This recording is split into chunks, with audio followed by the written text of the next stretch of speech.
Hello everyone, and welcome back to Root Work with Shamina. I am so happy to be back on YouTube doing what I love to do, which is talking to you guys and talking about the hard things that many people are or refuse to deal with, right? So we are a family of healers and thinkers and feelers on this channel, and we tackle topics that we're experiencing every day. The topics that maybe some of us don't have of that best friend or that mom or that dad to talk to about. But we are going to be tackling those topics here on this channel, helping us to figure out how to get through this thing called life in a dignified, honorable way, so that we not only make the ancestors proud, but we make sure that we are always representing our family and ourselves to the highest extent possible. So I'm so happy that you guys have been watching my videos while I was gone, and I read all of your comments and just helping me understand that this is something that I am called to do, that I love to do, and I couldn't wait to get back to you. Just a brief life update. When I left, I was Shamina, and now I am Dr. Shamina Scriven. So this has been an amazing achievement for me. I worked on my doctorate for a very long time. So to have achieved that, being a first generation college student and having achieved that, was something that I was so proud of myself. I don't think I really took the time to actually sit in that achievement, because a person like me, I don't celebrate my wins as much as I should. I'm always moving on to the next thing and to the next thing. So I really wanted to share that with you all, that if any of you are thinking about getting your doctorate and you have questions about that, let me know in the comments, and I will be glad to do a video about what I did, how I did it, and an honest truth about what it was like getting your doctorate in education. For right now, I'm still working on my clinicals for my therapy as a licensed as a marriage and family therapist. So what I'm giving you here and the resources that I'm providing to you are truly professional level, knowledgeable, not only from spirit but through book knowledge, and I'm here for you. So today, the title of the video is Supporting Toxic Parents. And this is a topic that have been brought to my attention by a couple of people, because we're at that age now where our parents or our caregivers are getting older, right? And so now we are put in a position where we need to be there for them. Some of us are providing their housing. Some of us, when parents have strokes or parents are immobile, and we are literally their go-to person for how they get through their day-to-day life. But what happens when these people or these parental figures were not honorable, right? What happens when these parental figures were very toxic as parents to you? It starts to come out as you begin to care for them. You're going to start to feel some things, and some things are going to start to come up that are going to be very shocking to you, very surprising as to how you feel about these individuals. And this is a topic that not many people talk about, because either people decide to check out and say, hey, you were terrible to me. You were a terrible father. You were a terrible mother. And now I just choose to disengage. And where do these elderly who have been kind of deserted because of their toxicity, where do they go? They end up in your nursing homes. They end up, in your shelters, surrounded by strangers, simply because of the mistakes that they made in their lives, that some of them may have been just not humble enough to apologize, not willing to do the work that we're doing right here on this channel. So it's so important. I thought it was a topic, when it was brought to my attention, that would benefit the masses to understand, how do you do this? How do you now treat a parent who once made you feel small? How do you exalt them now? How do you, wash their bodies, change their diapers, feed them? It is a very humbling thing, but it is also a very triggering thing. And so I guess want to talk to you about ways in which you can deal with this. The truth of the matter is that when you are caring for someone, it's just that. It's a caring thing. And it doesn't necessarily mean that they deserve it. And that is what many of us struggle with. We connect our giving to our judgment, whether they deserve this much, whether they deserve that much. But the truth of the matter is that it's going to come a time where you're going to have to create a standard for your life. You're going to have to say that me and mine or anything that I'm associated with will get my minimum. My minimum looks like this. And it could be the bare minimum. It could be the respect of your silence, right? If I care enough, if you are a part of my circle, then my minimum will be that I reserve the right to say anything negative to you. I won't tear you down with my words, not because you don't deserve it, not because you didn't tear me down, but because that's just how I move. That's just how I live my life. That's just how I decide to move forward with who I'm going to be. That's how I stay in my frequency. And that's how I continue to move forward and live in my glory and in my light without allowing what you do to bring me down. And it sounds good, yes, on this video, but in real life, it's very triggering and it's very hard to do because some people will really try to pull you out of your character. Some people, if you give them an inch, they'll definitely take that mile and then some. So I completely understand when some people say, hey, that sounds nice, but you don't know my mother. You don't know my father. You don't know my aunt. You don't know, that person that I am caring for. And it feels like sometimes you don't have a choice. For some of us who are feelers and we feel really deeply and we care about people, I'm talking to the empaths that are listening. I'm talking to the people who are natural givers of themselves, who put yourself last. It'll feel like you don't have a choice. That even though they don't deserve it, I don't have a choice. I have to care for you. Because if I don't care for you, it feels like I'm not caring for me. And those are the people that I want to talk to first, because I don't want you to change who you are simply because somebody else was terrible to you. Somebody else was toxic. Somebody else didn't know how to love you. I don't want you to change who you are, because you're a giver. You're a lover. You're a feeler. You are a person who gives of themselves, and God put you here for that purpose. However, we can't pretend like the reality does not exist. We have to know how to create boundaries, right?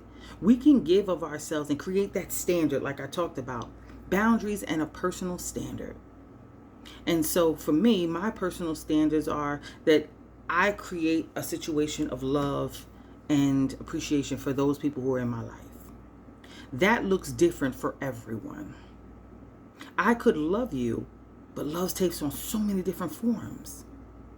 I could love you from a distance by praying that things work out for you, wishing you well, but now not allowing myself to be a part of your chaos. I could love you by getting in the trenches and helping you through whatever it is you're going through. That's another form. But I could also love you by creating very strict boundaries in which I give a little, but not too much, to the point where I feel like I have nothing left for myself. That is where I think it lives as a child who has to take care of a parent who was toxic to you. We want to honor our parents. We want to be good to, we don't want to throw them to the wolves, even when they do deserve it, right? That's the sad part about it, is that when we bring children into this world, there is a connection at times to our parents that maybe they did not deserve, right? And we don't know why it's there. We don't know why the things that mommy says still hits us to our cores. We don't know why the absence of our fathers still carry with us all through our adulthood, but we know that it does. And so to get through that, when they now become older and they're looking at you for help me, it can feel frustrating, because it's as if you're saying to me, you didn't take enough of me, right? It feels like, hey, this is triggering. Because you've taken my time as a child. You've taken, some people, for some children, parents have, I've heard stories in which parents, when the child was just a young teenager, working their first job, parents were asking you to pay for your meals. Parents were asking you to buy groceries, not because there wasn't any, but because they felt like your money was their money. They felt like you weren't important enough to have anything for yourself. They rather exhaust you than themselves. I've seen situations in which young adolescents were responsible for being caretakers to their siblings with no help from their parents, being reduced to nothing, parents calling you names and cursing you out and thinking of you last or thinking of you never. And the sad part about it is that these are the stories we don't hear, but they happen so often. Abusive parents, that slap their children, hit their children, not because there's no other way to deal with a problem, but because they didn't take the time out to find another way, because they didn't take it enough to say, hey, let me learn how to be better than my parents were to me. Let me deal with this anxiety. Let me deal with this trauma that I'm carrying around. Why does a 9-year-old make me so angry, right? Why does a teenager make me so upset? It's not because that's just the way it is, because not everybody deals with it like that. But you'd have to know someone and open up and talk to someone to figure that out. And so if you have parents that were not invested in their parenthood, that didn't take their parenthood seriously, that didn't prioritize you, then you have the potential, a high potential, to repeat those actions to your children, whether it's consciously or subconsciously. So when we're caring for these, so what do we do as we're caring for these parents, right? That have once reduced us to little to nothing, that made us feel lower than some of our worst enemies. What do we do now? Well, anyone that gets on these videos and tells you the exact answer is lying to you, because it really is subjective and it depends on who your parents are. There's been some horrible things done to children, and when these children grow up, you have to first understand that you don't owe anyone anything. That's first. I don't care if it's a mom. I don't care if it's a dad. You don't owe them anything. Your life is not a debt to be repaid. And once we understand that, then we can begin to say and decide if we want to create a standard or a boundary for caretaking for these toxic parents. But the first step is to really understand that you are not in debt for your life. Simply because someone gave you life does not qualify them to treat you less than. Doesn't qualify them to say what you have to and don't have to do. It is all up to you. So parenthood is not a guarantee that your children will be your slaves for the rest of your life or will be your caretakers. They are human beings, and you have to understand that you will get out what you put in. And that is such an amazing, amazing reality for many parents as they approach their older age. You start to see who visits and who doesn't, who calls and who doesn't. And while it's normal for children to detach at a certain age and branch off and start their own lives, but it's not normal for them to disappear. And for those of you who are experiencing that, you know what I mean. And for those of you who are the children of these toxic parents, you understand what it means to disappear. When that phone rings and you see their number and you say, no, not today, not now.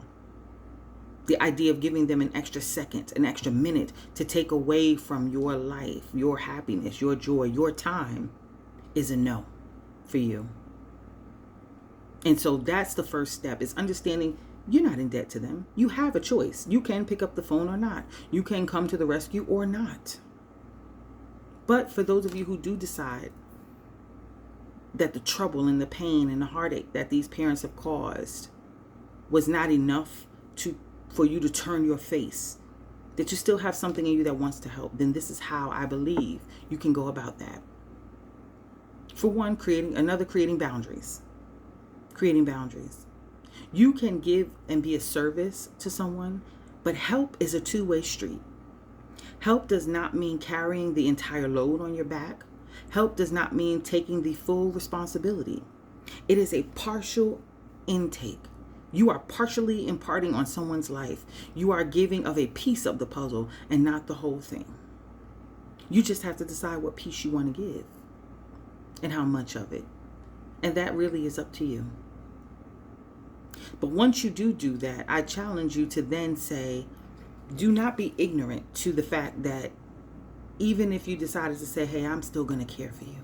I'm still going to love on you. I'm still going to try to be there for you to the best of my ability. But it's going to look like this. It's going to have a time, and it's going to have a start, and it's going to have a finish. And I'm not going to let you take the whole pie. Please be aware that it's still going to be very triggering. It's going to be very triggering. Every call of I need is going to sound like how dare you. Every time some elderly get very angry and rude and obnoxious as they get older. They think that because their old age has given them a license to say even more hurtful things to you as an adult. And that's going to be very triggering.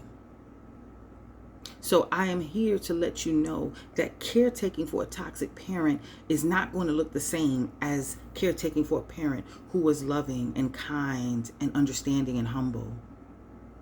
It is not going to look the same. So I don't want you to beat yourself up, and I don't want you to feel bad. But it is going to be customized to what you are able to do and how you are able to do it. And at the end of the day, guilt is definitely going to try to creep in and make you feel like you're being a bad person. But respect, boundaries, and love work together. You have to respect and love and have boundaries for yourself in order to respect and love and create a boundary for someone else. It is never okay, whether it is a parent and you are 40 years old or whether you are 9 years old and it's a parent. It is never okay for your parent to reduce you, to make you feel like you are an insignificant piece to this world. And so as you caretake, it is okay to remind your parents that I am here not because you deserve it, but because this is how I choose to honor myself as a daughter, as a son, as a stepdaughter, as a stepson. It is okay to talk to the elderly and let them know. Let them know your parent. Let them know your truth. Let them know what's on your mind and why you're here, and let them know that it is because of no help of them. So many times parents decide to take credit for how successful you've become, or how, oh wow, it's great that you've been able to establish this family and to live this life. And before, when you were younger, there's many people watching this video that when they were younger, they couldn't get their parents to tell them good job, thank you. Simple things like that they had never heard out of their parents' mouths. But then they become an adult. Then loneliness sets in because of parents refusing to deal with their toxic behaviors. So oftentimes it ends up leaving mothers without spouses, fathers without spouses, and they're alone. Now you become the crown jewel. Now your achievements are amazing and they want to tell you how great you are. And although I believe it's okay for forgiveness, yes, it's okay to forgive. Please forgive, because you don't want to ruin what God has for you, especially if you're a parent yourself. You'll understand that sometimes we make, mistakes are made. But there's a very big difference in feeling like someone does not appreciate you, that they don't see you. And I feel like you can't really rebuild a relationship with anyone, a parent, a spouse, your children, until you address what you have done to them and apologize. It needs to be put in the forefront. That's how you make people feel like their feelings are valid. You address what's happening. You say, hey, I understand that this has happened to you, and it was by my hand. And you were too young to do anything about it, and I didn't do anything about it, and I apologize to you. And from this day forth, I want to build with you. But the problem comes in when these toxic parents say nothing. They say nothing. They treat you as if you're supposed to be there for them. You're supposed to cradle them. You are supposed to look out for them. And that is not the case. So I challenge everyone watching this video that if you are caretaking, and if you're being a caretaker to a toxic parent who really, really put you through a lot as a child, as a teenager, as an adult, I am challenging you to give them the gift of truth while we are in the era of truth. Because no one is immune. Life is telling people their truths. A lot of these toxic parents are alone, as I said, with no one. Your company now is golden. Your conversation is golden because now there is no one. There is no one. And so I challenge you to tell them the truth before they shut their eyes to this earth. Give them the gift of knowing, not saying it to hurt them, but saying them to release them. Release them and release yourselves. Tell them the truth about how you experienced them as a parent and how you made it not because of them, but in spite of them. Let them in. And then let them know that you still choose to honor them because that's just who you are. That's who God made you. But it was of no help from them. That you're choosing not to. Let them know that you are choosing not to give them back what they gave you, the way they gave you. That you're choosing to love better, to communicate better, to be better. And in that, there could be nothing but growth for you.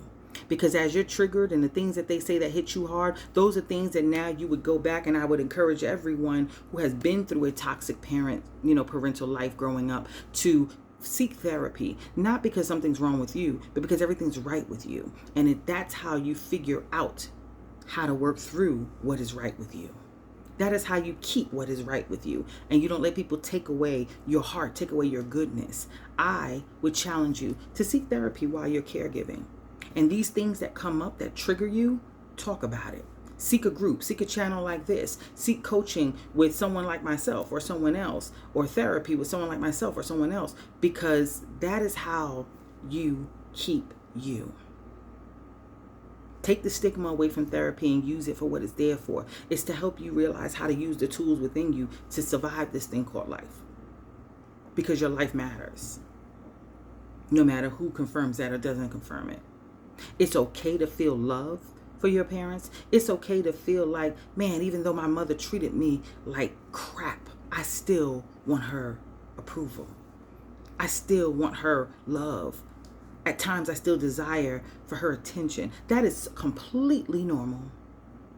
But to protect yourself, you have to realize that these are hurt people.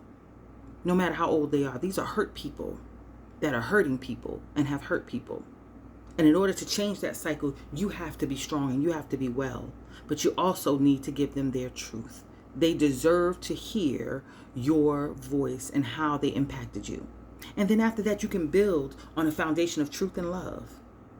But never dim your light to be there for someone else. Never reduce yourself and make yourself feel less than just to be in the presence of a toxic parent that needs you. That needs you. It's not that you need them anymore. You are a grown-up. You no longer have to depend on them for your food, your shelter, or anything like that. You did it. You made it in spite of. But now they need you. Remember that. Stand strong, stand firm. Never change the heart that God gave you. Continue to be a feeler. Continue to be a healer. But also be a thinker and a protector of your mind, body, and spirit, because you matter. So that's my video for today. I hope it was helpful to somebody who is going through this. If you want to see more videos like this, I am now on TikTok at Dr. Shamina Scriven. You can find me there. Once I'm able to, I'm hoping, my goal is to be able to do lives there, all literally early in the morning, late at night, really kind of give the concept of public therapy to people who are just up. Spirit has been leading me to feel like there's people who are up in the middle of the night lately. People are not sleeping well. People are staying up later than normal. And it's because their spirits are looking for something. And so I want to meet that need. So if you are able to, please go on TikTok and follow me so that I can eventually be able to do those lives during that time when it's needed. I also want to be able to do them on YouTube. So continue to subscribe and follow if this is something you like. These are just one of a few series of videos that I am going to be putting out about things that we are really going through. So if you have a topic that you want to hear me talk about, please leave it in the comments. Please let me know if you have a toxic parent that you are caring for. Drop in the comments how you've been working with it or trigger what that's been happening for you. It's so helpful when people read the comments and they can see that they're not alone, because this is a very real time that we're in, and everyone has to get old and everyone is going to need to be cared for. So it's a topic that's not going away. So if you're bold enough and you have a big enough heart, share your experience so that somebody else can be encouraged by it or learn by it. And I appreciate you all. Until next time, thank you. Have a blessed day.